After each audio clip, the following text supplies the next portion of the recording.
Argentum nitricum is silver nitrate, a combination of nitric acid and silver. So what happens is they use the nitric acid, they put it on the silver, and it blackens the silver on contact. And it becomes a poisonous, irritant, crystalline salt. It is used for making silver halides for photography, silvering things like mirrors, indelible inks, hair dyes, astringents, and antiseptics. The theme that runs through this remedy is a very dramatic fear of losing self-control. Self-control is the deep issue on all levels. So there's the polarity of total panic, loss of control, free-floating anxiety, needing help, versus total control. So when you have fear of loss of control, you can go into either state. You can just maintain your uncompensated state and just be out there with your fears, or you can maintain total control.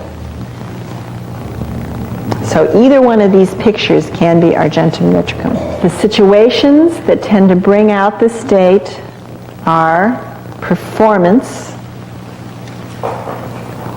which is a metal situation, performance, and danger. Those two situations.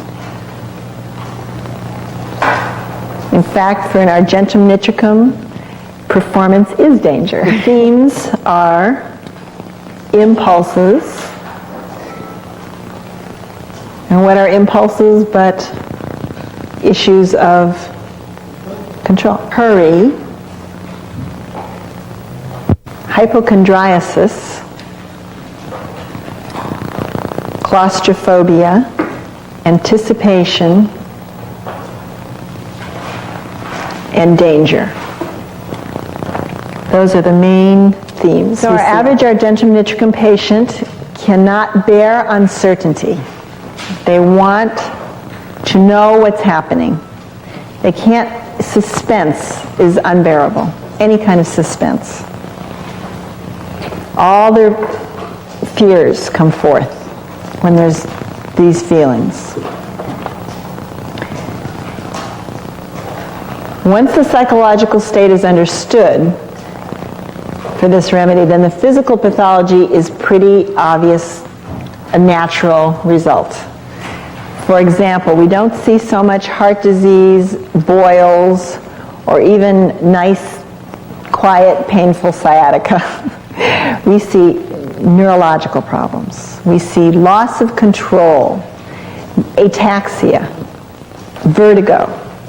We see sudden, great periodic weakness. So we see the areas where loss of control and ability to perform come together and create a state where the person often feels awkward just walking down the street because they've got this ataxia or vertigo. So also in the mental state, we see loss of memory, severe weakness of the mind. So what we're going to do is look a little more deeply into each of these areas of the main psychological pathology. But first, I would like to describe the general kind of characteristics, the personality picture of the Argentum nitricum patient. Most commonly, what you see is a very extroverted person.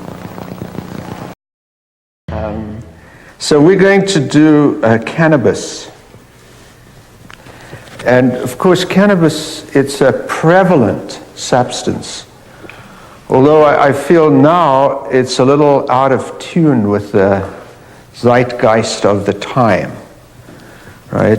It's more related to the 70s, and these times are a little more related to cocaine, to the more materialistic sorts of energies.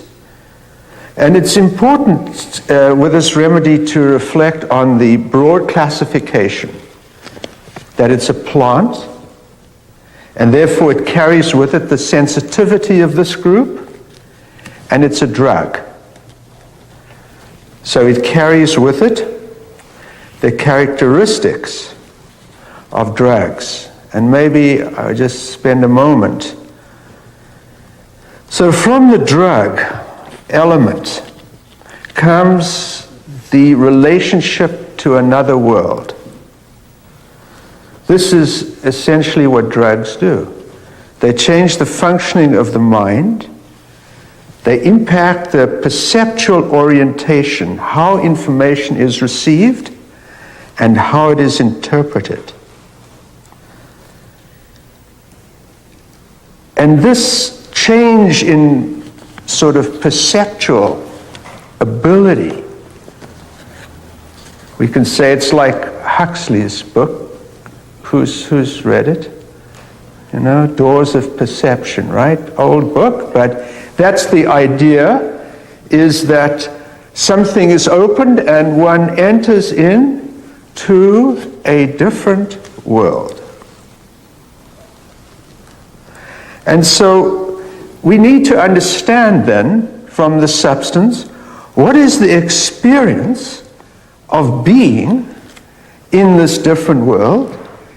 And also, what does it look like from the outside when someone is in this world and we see them from the outside?